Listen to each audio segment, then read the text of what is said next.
Bueno, pues tendría que empezar por mencionar un libro de Georges Didier Huberman titulado Imágenes pese a todo, en el que él analizaba en el año 2004 la dificultad y también la necesidad de acercarse a las imágenes del horror del Holocausto, o en realidad diría que del horror a secas.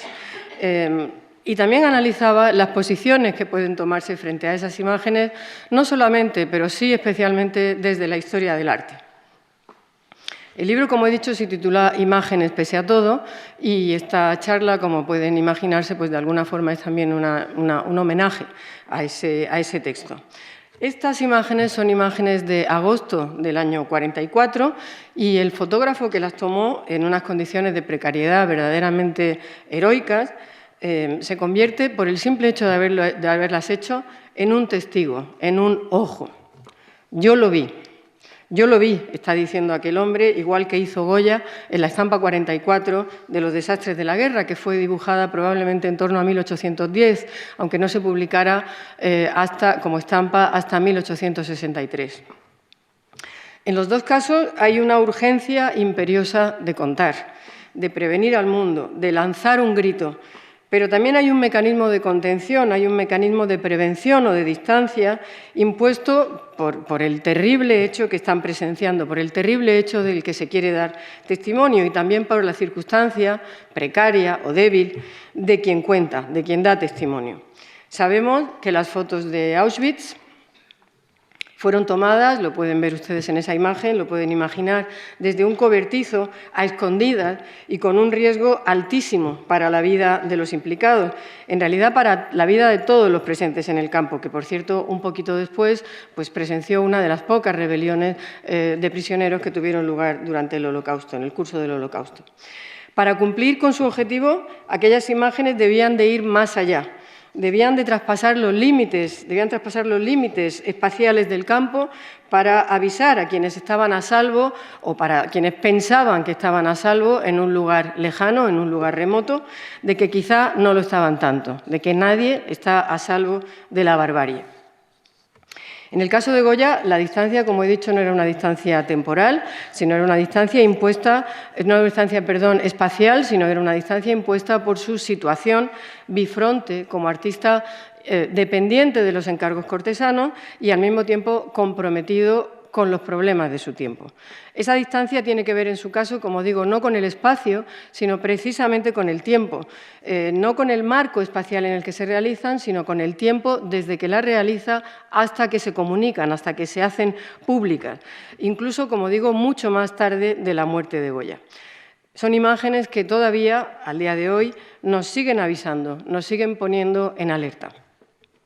El mensaje era realmente el mismo en los dos casos. La imagen tenía que traspasar las coordenadas espaciotemporales desde las que se concibieron para decir en voz alta que el hombre es capaz de cualquier barbarie, que nadie está a salvo de ella y que quien la ve, y esto es muy importante, debe dar testimonio. La distancia temporal entre los hechos y su comunicación que vemos en Goya acabaría por imponerse también en el caso de quienes vivieron la barbarie del Holocausto y decidieron comunicarla no en imágenes, sino en palabras. Es el caso, por ejemplo, de Primo Levi o es el caso de Imre Kertész, que solo publicaron sus relatos décadas más tarde de su liberación. No era en ese caso un mecanismo de salvaguarda, no tenía nada que ver con situarse a salvo, sino que tenía que ver con un dilema, tenía que ver con un debate moral que era fundamentalmente la dificultad de contar, la dificultad de expresar lo vivido. Goya, al que el historiador Fred Licht calificó literalmente de origen del temperamento moderno en el arte, precisamente por esa capacidad de ser testigo de su tiempo y de implicarse con su tiempo para revelar su lado más oscuro, realizó las imágenes, sus imágenes, como la que vemos ahora, las pintó realmente en el mismo momento que estaba observando una realidad que le espantaba. Y por eso aparece en la sombra, aunque no las comunicara hasta mucho más tarde, las pintó en ese momento y por eso, como digo, aparece como una sombra en muchas de las imágenes de la exposición que tenemos arriba. No es difícil pensar en Goya, en imágenes como esta romería de San Isidro, de las pinturas negras que pueden ir a visitar al Prado en cualquier momento. No es difícil imaginarse a Goya detrás de este Saura, detrás de esta multitud de Saura. La primera multitud probablemente que hizo. Yo lo vi. Yo vi lo nunca visto, parecen decirnos muchas de las imágenes que tenemos en la exposición. En algunas de las pinturas que tenemos arriba, la distancia espaciotemporal respecto al horror no existe. Se habla del presente, se habla de lo inmediato. Se afronta el abismo sin red de seguridad. Se describe una época, y en ese sentido podíamos hablar teóricamente de pintura de historia, pero ahora se hace de otro modo. Si no se hace desde el silencio, sí se hace al menos sin utilizar las palabras ya conocidas, sin hacer uso de los términos pictóricos acordados desde siglos atrás. Fautrier, en la cabeza de rehén que tenemos iniciando simbólicamente el recorrido de la exposición, hace precisamente eso. La historia conocida de esa pintura nos dice que Fautrier, desde su estudio en París, escuchaba los gritos, incluso los disparos de la Gestapo, pero nunca llegó a ver ninguna de esas escenas. Sin embargo, decidió dejar testimonio de lo escuchado, de lo intuido, de lo temido, a través de un símbolo universalmente identificado con el concepto de testigo, que es el ojo. Fautrier abandona, desde luego, todos los códigos de la pintura aceptados hasta el momento, o quizás simplemente le parecen irrelevantes. Quizá piensa en un ojo que se multiplica en ese rostro apenas conformado como tal, pero que a pesar de todo recuerda pinturas románicas de signo apocalíptico, como este cordero sacrificial, este Agnus Dei de los frescos de Taúl, de San Clemente de Taúl, que es símbolo de esa vigilancia constante de un Dios que todo lo ve, incluso aquello que nunca debiera de haberse producido, incluso aquello que nunca se había visto. Los ojos que aparecen en muchas de las imágenes de la exposición, fíjense, por ejemplo, aquí, pues podemos ver de repente cómo aparecen miradas, ojos que nos van siguiendo a lo largo de toda la exposición. Nos recuerdan, sobre todo, la presencia del artista, su inmediatez frente a la realidad oscura. Es una presencia a veces siniestramente tierna, pero siempre habla de algo vivido. Es la experiencia del artista la que da sentido a estos cuadros. El mundo posterior a la bomba de Hiroshima sería siempre diferente, para siempre sería diferente, porque era un mundo con un grado de destrucción nunca visto hasta entonces, pero en el que era importante seguir viviendo y seguir siendo testigo. Yo lo vi. Yo vi cómo todo se destruía, cómo quedaba atrás, quizá para siempre, aquel hombre moderno que había puesto en pie la Ilustración, cuyo reverso oscuro había visto Goya tan certeramente. Yo vi la pesadilla. Goya presintió la posibilidad de ese horror nunca visto, pero entonces era difícil pensar que todo podía cambiar de una forma tan radical, que se podía destruir todo lo conocido, incluso lo sabido, incluso lo deseado hasta entonces. Se ha dicho a menudo, y yo misma lo he dicho alguna vez, y no sé si incluso hasta en esta sala, que la pintura informalista de posguerra tenía algo de huida, que respondía a un deseo de los artistas de refugiarse en su propio mundo interior como reacción de rechazo ante lo que tienen alrededor, que no desean representar todo eso que tienen alrededor, que no desean seguir haciendo una réplica visual del mundo que tienen delante, como proponía la tradición de la mímesis, porque aquel mundo había emergido tras la bomba y después de Auschwitz de una manera que no podía seguir representándose como si nada hubiera pasado. Eso se ha dicho y, como digo, yo misma lo he dicho, pero quizá todavía es un poco más complicada la situación. Quizá necesitan aquellos artistas expresarse, pero expresarse de otro modo. Claro que desean expresar su mundo, pero de hecho expresan también, y quizá sobre todo, el mundo en el que habitan. Ese espacio y sobre todo ese tiempo que Valeriano Bozal llamó con tanto acierto el tiempo del estupor. Por eso creo que la idea fundamental no es la abstracción. La idea fundamental no es la ausencia de figuración, que de hecho, pues como ya hemos visto, es muy discutible en muchas de las pinturas de las que estamos hablando, porque, entre otras cosas, hay siempre una muestra de lo humano, aunque no sea bello, aunque no sea heroico y aunque no sea de una manera descriptiva. Siempre está, por lo menos, su sombra, su huella, que acepta continuamente en estas imágenes, que más que ser imágenes de la violencia, son imágenes violentas, por seguir la expresión usada el otro día por Manuel Fontán. Creo, insisto, que el objetivo fundamental no es la abstracción, que no es eso lo que mejor caracteriza a esta pintura, aunque en un primer momento pueda parecerlo. Creo que el objetivo fundamental es la expresión, la posibilidad de volcar sobre la superficie plana de un cuadro un trauma, un mundo interior lleno de dolor y de rabia, pero también una perpleja solidaridad con el caos de todo aquello que había sobrevivido. Lo relevante en esta pintura es que para ser expresión realmente directa, realmente transparente, tenía que olvidarse de todos los condicionantes de la pintura anterior. Después de ver lo nunca visto, después de ver las ciudades europeas destrozadas y de conocer lo ocurrido en los campos de concentración, ya no era posible pensar en términos formales. No se trataba de pensar un nuevo estilo, sino de liberarse de los estilos y de las formas. ¿Por qué? Pues porque de lo que se trataba era de dar rienda suelta a todo el miedo acumulado. Y de acercarse, además, lo más posible, de la manera más brutal o de la más delicada, ya verán que arriba hay algunas pinturas de una enorme sutileza, es decir, de la manera más violenta o de la más delicada, a los restos de aquel naufragio, a los jirones de las viejas vestimentas, como acabamos de ver en esa imagen de Escárpita, a los muros envejecidos, a la tierra, a las ramas rotas y caídas, a todo eso que era en realidad lo más profundo, la piel del mundo.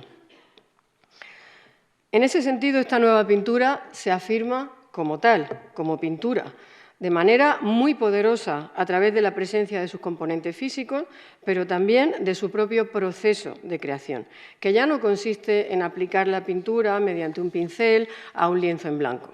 Aparecen y cobran un protagonismo, además, inusitado, las acumulaciones de materia pictórica, los pegotes fuertes, las grandes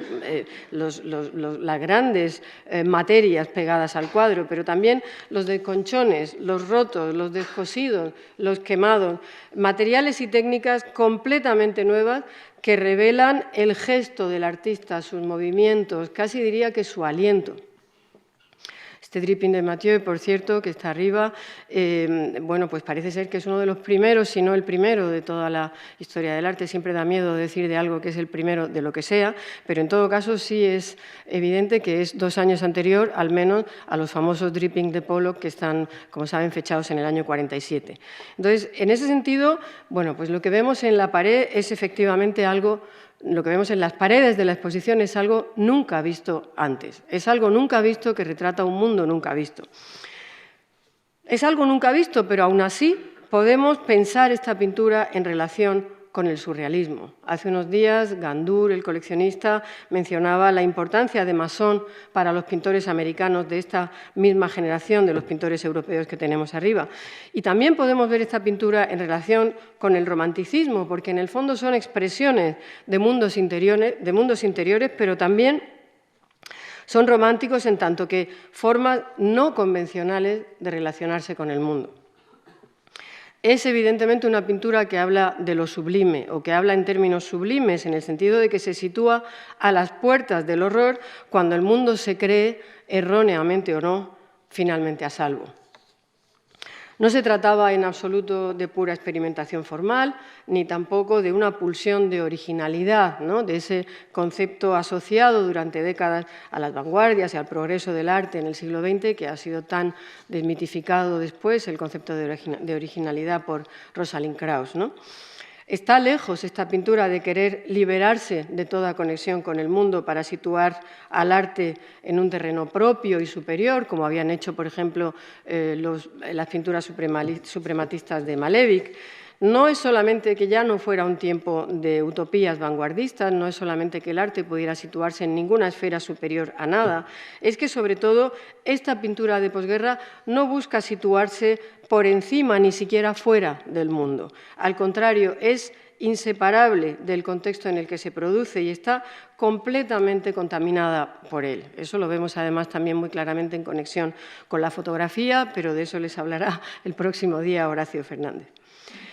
No está en conexión con el mundo en el que se produce en un sentido determinista, sino está, como digo, contaminada por ese mundo en el que se produce.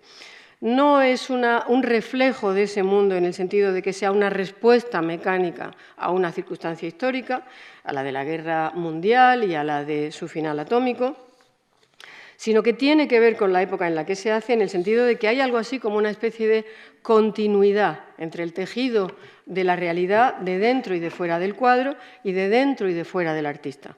La expresión del mundo interior del artista, como tantas veces se ha dicho, está en estas pinturas, pero también hay una expresión de un estado de espíritu y de un trauma colectivo que busca salidas individuales y que en el caso de España, como pueden ver muy bien representado por este Canogar, como saben, pues tiene además otras connotaciones relacionadas con la resistencia a un régimen dictatorial, pero eso es otra conferencia.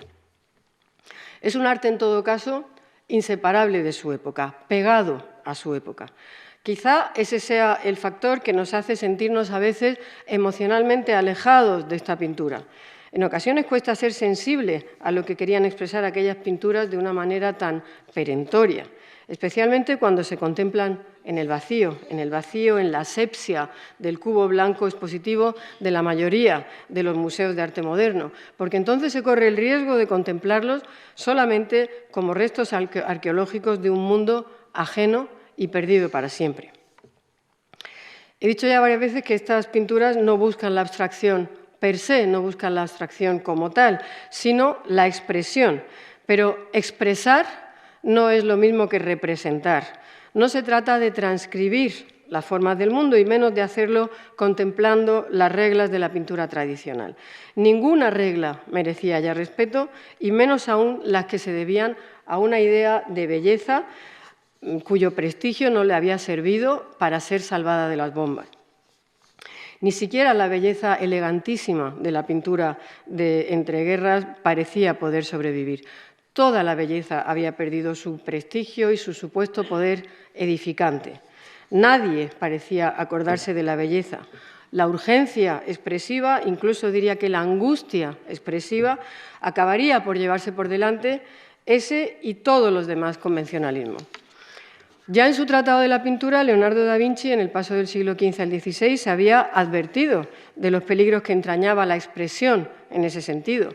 No es casualidad que Leonardo da Vinci hiciera aquellas advertencias en el contexto de una crisis espiritual en Europa que suele identificarse simbólicamente con un hecho concreto, el del Sacco di Roma de 1527, y que coincide además en la historia del arte con lo que llamamos manierismo, cuando la libre interpretación de la realidad por parte de los artistas dio lugar a la aparición o permitió la aparición de deformaciones de carga expresiva completamente imposibles de imaginar en el contexto del clasicismo.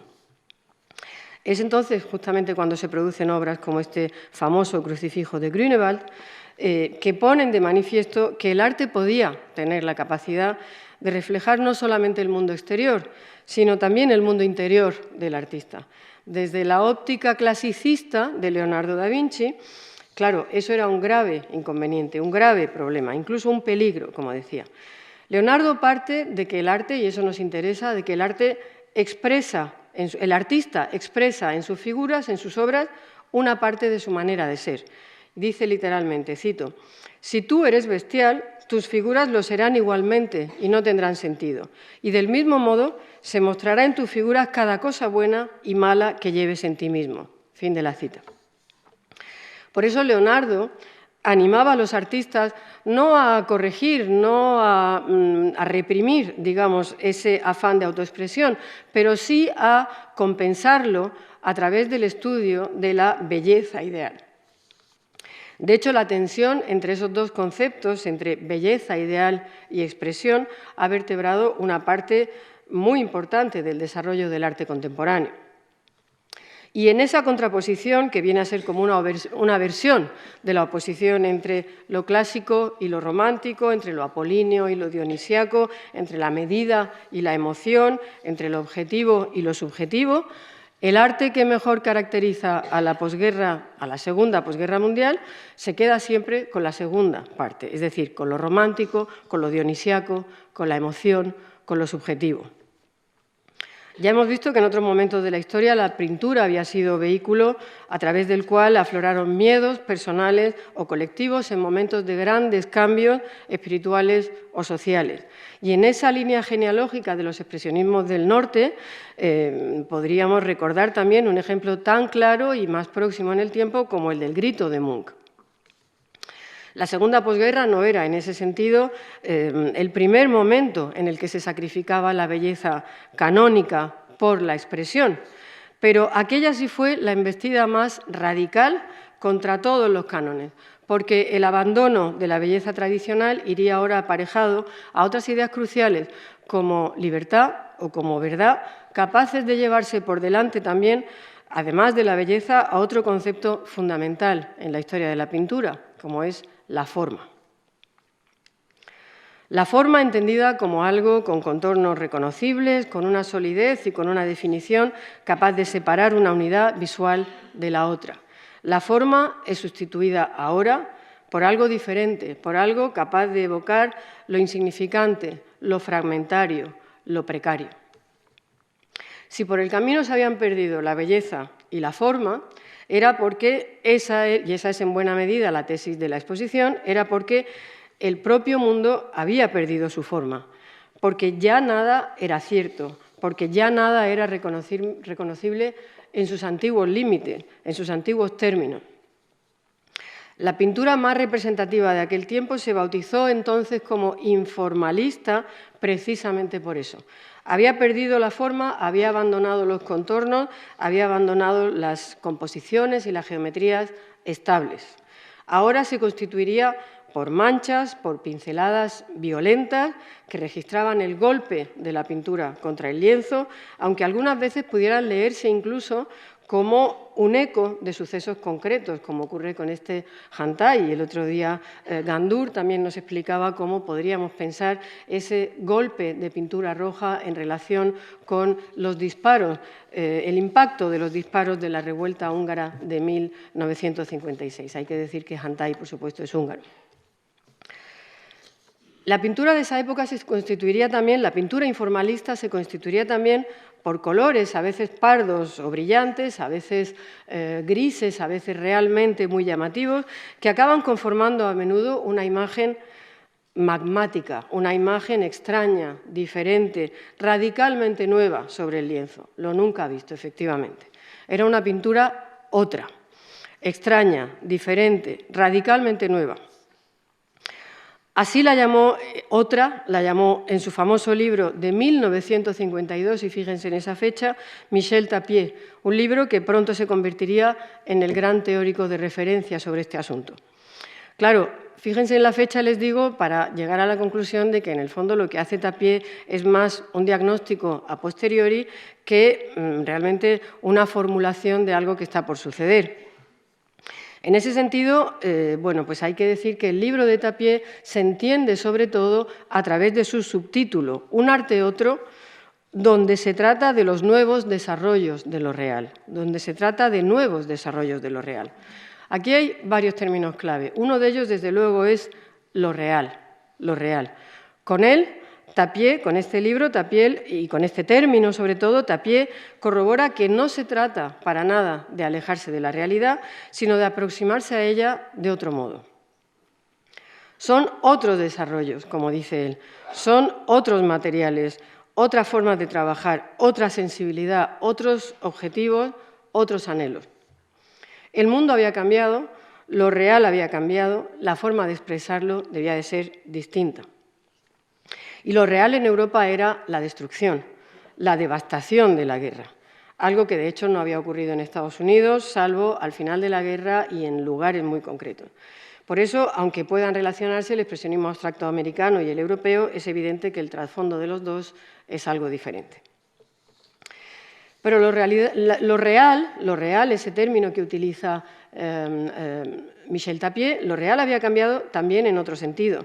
Lo real se había realmente expandido, siguiendo la estela del surrealismo, para abarcar no solamente lo percibido, no solamente lo fáctico, lo comprobable empíricamente, no solamente lo admitido, sino también lo sentido, lo temido, por inconfesable que pudiera ser. A la altura del año 52, cuando Tapié escribe su libro, era innegable que la pintura había cambiado, o al menos lo había hecho la que estaba más en consonancia con su tiempo. La pintura había tomado un camino hasta entonces inexplorado, pero no había dejado de existir. A partir del año 45 era una pintura otra, sí, pero era pintura pese a todo. Después de Auschwitz, era difícil pintar como era difícil escribir poesía, según la famosa frase de Adorno. Estaba claro que a la pintura le resultaba difícil hablar de aquel mundo en ruinas o de la ruina moral del mundo. Pero estaba igual de claro que no podía dejar de existir. Cambia absolutamente, pero lo hace para seguir siendo pintura, para seguir trabajando sobre una superficie plana, con color, con textura, con nuevos materiales y con nuevas técnicas. Para trabajar de una forma que permitiese hacer ese nuevo desarrollo de lo real que dice Tapié, sin dejar de ser fiel a la necesidad inexcusable de expresar una profunda convulsión que es tanto interna como externa. Esa persistencia en la pintura, en la materialidad del lienzo, revela el reverso positivo de toda esta cuestión, el empeño y la constatación de la supervivencia. La cualidad de testigo del artista unida a la persistencia de la pintura reivindica realmente a quien contemplaba ese mundo nunca visto y se sentía con la necesidad de expresarlo, porque al mismo tiempo la conjunción de esa idea de testigo con esa idea de persistencia de la memoria daba el poder de expresar lo que se sentía frente a aquel mundo. Yo lo vi, yo sigo aquí pese a todo y la pintura me acompaña pese a todo. Precisamente porque son pinturas pese a todo, porque no son meros documentos, cuando contemplamos hoy estas imágenes es difícil sustraerse a su atractivo visual. Nos sorprendemos, casi nos reprendemos a nosotros mismos cuando nos vemos fascinados estéticamente por ellas. Obviamos el contexto en el que fueron creadas y las situamos en un territorio intermedio entre expresión y belleza, aunque sea una belleza otra. No todas tienen, por supuesto, la misma carga de realidad. No puede ser igual una pintura de 1945 que una pintura ya de los 60 o de los finales de los 50. Pero tendemos a englobarlas en un mismo bloque y a apreciarlas como pinturas que se debaten igualmente entre realidades opuestas, entre expresión y belleza, entre dolor y supervivencia, entre testimonio y creación. Estos dilemas en ocasiones causaban verdaderos debates, verdaderos quebraderos de cabeza morales a los creadores. ¿Era lícito pintar? ¿No era, a fin de cuentas, una concesión a eso que se entendía por cultura, a eso que teóricamente había saltado por los aires con la bomba de Hiroshima o que había quedado absolutamente inservible después de Auschwitz, que ya no podía ni plantearse? Lo mismo ocurriría en el campo de la literatura. Era necesario recordar, era necesario hablar, era necesario expresar, pero también era necesario mirar hacia adelante. Primo Levi se debatió durante casi 2 décadas sobre si atreverse a escribir su experiencia, a describir su experiencia en el láger, en el campo de concentración, entre la necesidad de contar y la reserva moral que le producía el hecho de hacer literatura sobre todo aquello. Por su parte, Imre Kertész, en un libro titulado Sin destino, que se publica por primera vez en el año 75, plasma la perplejidad que experimenta su protagonista y que probablemente es trasunto de sí mismo, cuando al volver del campo sus parientes, sus amigos le dicen que olvide lo que había vivido, le dicen, entrecomillado, para poder vivir libremente, le dicen, porque con esa carga no vas a poder seguir adelante. A lo que él les contesta, y cito textualmente: «Tuve que reconocer que en eso tenían razón, pero por otra parte no entendía cómo me podían pedir cosas imposibles, y les hice saber que mi experiencia había sido real y que no podía mandar sobre mis recuerdos». Fin de la cita. ¿Era lícito producir relatos, pensar ficciones basadas en el dolor? ¿Era lícito seguir viviendo o incluso seguir disfrutando de la vida y de la belleza artística después de haber visto todo aquello? En esa duda entre la urgencia de contar el dolor que se ha presenciado de una parte y el deseo de sobrevivir pese a todo, se desarrolla la pintura informalista durante 20 años. Quizá un tiempo demasiado largo para mantener la tensión inicial. Acabaría por proponer, en efecto, una suerte de belleza otra. Acabaría incluso por considerarse la cristalización estética de su tiempo, la única posible, adquiriendo un carácter normativo que la convertiría en algo así como una escuela pictórica. A medida que se alejaba el 45, la maniera iba ganando protagonismo al trauma. En el proceso, el sentido de la forma reaparece, no sé si se ve mucho mejor ahí que aquí.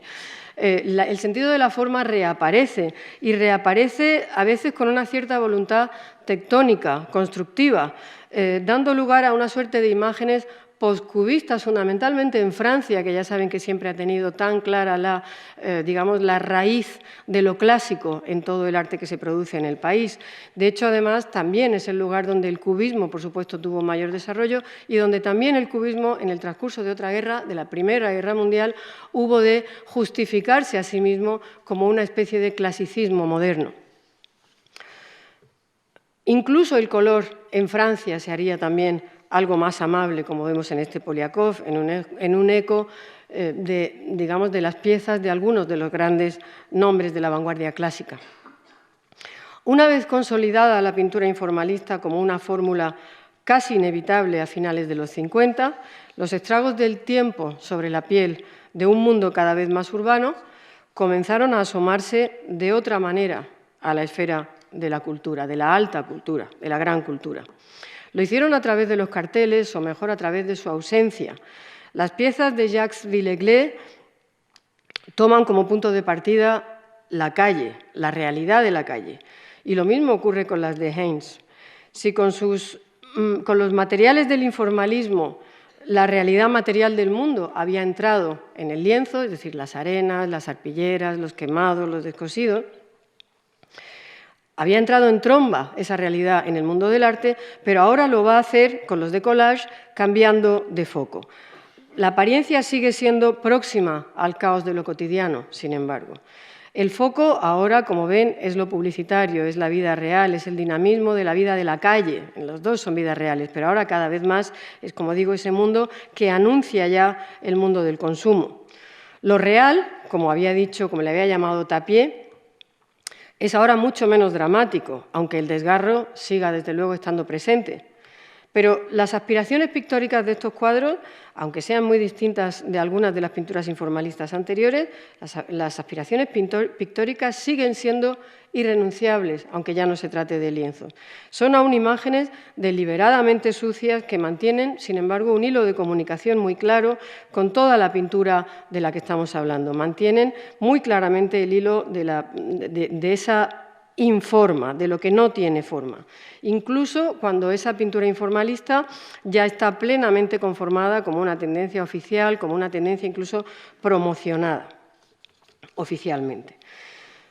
A pesar de todo, estos cuadros, estas imágenes, Raymond Heyns o Villeglé o Dufresne, tienen algo muy diferente de lo que hemos visto hasta ahora. Tienen algo que es un deseo de dejar atrás la idea de cicatriz emocional. Los fragmentos del mundo, poco a poco, dejan de recordar en el arte que se produce a finales de los 50 y a primeros de los 60, irán poco a poco dejando de recordar, como todavía hacía Manuel Rivera, los desvecinjados restos del viejo edificio de Europa, para ir anunciando los que van a construir el nuevo rascacielos de la publicidad, que se intuye como base y como espejo de una nueva manera de entender la vida. Todo es cada vez más ligero, más festivo, como puede verse en esta imagen de Mimo Rotella. Ya es posible mirar desde una distancia irónica al mundo, incluso cáustica, y todavía más claramente ocurre eso con lo mecánico. Ya es posible mirar a lo mecánico, a las máquinas, como algo que ya no es temible, que ya no es mortífero, sino que puede ser inútil, banal, hasta cómico, como se ve muy claramente en esta pieza de Tinguely. Las obras cada vez hablan menos de ese invierno que todavía asoma en este cuadro de María Elena Vieira da Silva, y los detritus empezarán a dejar de ser grises, negros, empezarán a dejar de oler a polvo o a gas, empezarán a dejar de evocar la destrucción masiva de las ciudades para estar llenos de color, para oler a crema bronceadora y a nylon y para parlotear de días de diversión veraniega. En la década de los 60 todo parecía volver a recomponerse. El informalismo todavía seguía existiendo, como decía, durante unos años y conviviría, de hecho, cada vez más esclerotizado con los nuevos realismos e incluso con el pop. Pero Europa mostraba una decidida voluntad de alejarse del drama. Incluso las revueltas del 68 parecían poder asumirse como simples protestas estudiantiles. Todo parecía, como digo, liviano. Todo parecía dejar atrás la intensidad, la densidad del ambiente que se respiraba en los años que siguieron a la guerra. En medio de la euforia que tímidamente se fue instaurando en la Europa rescatada por el Plan Marshall, algunos, como Primo Levi, seguían sintiéndose, sin embargo, perseguidos por la pesadilla del lager en cuanto llegaba la noche, en cuanto llegaba el sueño. El sueño de la razón produce monstruos, había dicho Goya, en la España de finales del 18. Y en el Turín del año 62, Primo Levi recuerda, cito, al ir avanzando el sueño, poco a poco o brutalmente, cada vez de un modo diferente, todo cae y se deshace a mi alrededor.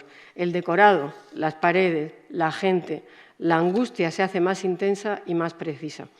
Todo se ha vuelto un caos. Estoy solo en el centro de una nada gris y turbia. Y precisamente sé lo que ello quiere decir. Y también sé que lo he sabido siempre. Estoy otra vez en el lager y nada de lo que había fuera del lager era verdad. Fin de la cita. Otros, sin embargo, como Vostell, pues piensan de otra forma distinta en la vuelta recurrente de la pesadilla del Holocausto y de la Segunda Guerra Mundial.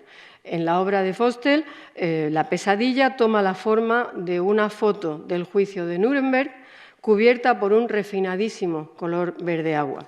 Yo lo vi, había dicho también Goya, pero aquí la capa de emulsión fotográfica aplicada sobre la foto cancela la posibilidad de ver aquel acontecimiento, la posibilidad de recordar, la posibilidad de seguir siendo testigo. Para algunos artistas seguía abierto el debate entre expresión y belleza, entre testimonio y supervivencia, y también, como puede verse aquí, entre acusación y evasión.